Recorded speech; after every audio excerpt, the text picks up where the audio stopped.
វារំបាវាគឺជារឿងធម្មតាដល់ពីម្នាក់នៅក្នុងនោះមានខ្ញុំដែលណានេះគឺជាព្រំលិខិតមិនអាចប្រឆាំងនឹងទេវតាបាដការកោក្រឡាំប្រចាំវិវាសនាខ្ញុំកំព្រាមិនដឹងឪពុកម្ដាយនៅទីណាហើយវេទនាមិនអាចទៅរៀនអក្សរនៅសាលាគ្រាន់តែដឹងតែពេលនេះខ្ញុំជាក្មេងបាបសាងគួយសម័យពីអនាគតថ្ងៃមុខនឹងទៅជាយ៉ាងណា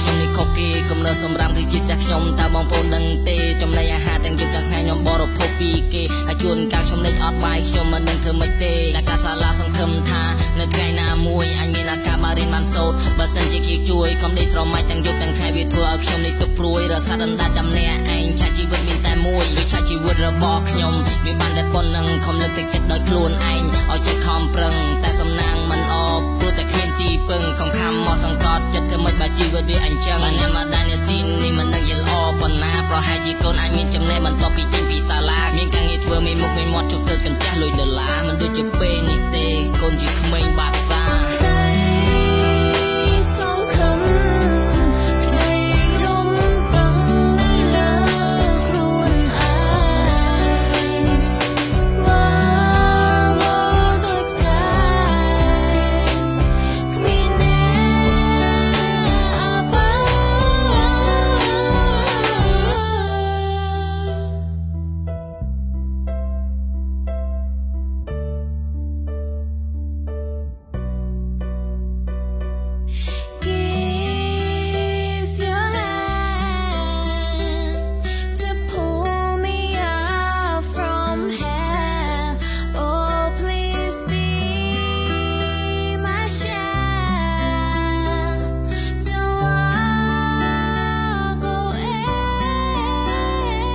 ខ្ញុំឮគេនិយាយថាខ្លួនទៅទីពឹងខ្លួនកុំធ្វើមកពិបាកចិត្តត្រូវធ្វើចិត្តឲ្យមកមួនបើសិនជាយើងជួបទុំលំបាកឧបសគ្គទួនកុំអស់សង្ឃឹមនឹងឆាជីវិតត្រៀមកម្លាំងឲ្យហំហួនខ្ញុំនៅទីនេះជួយពីជីវិតចង់ឲ្យអ្នកបានដឹងពីឆាជីវិតសវេទនីជីវិតដែលត្រូវការទីពឹងជីវិតដែលត្រូវគេបោះបង់ចោលជីវិតដែលអស់សង្ឃឹមជីវិតដែលរស់នៅដើម្បី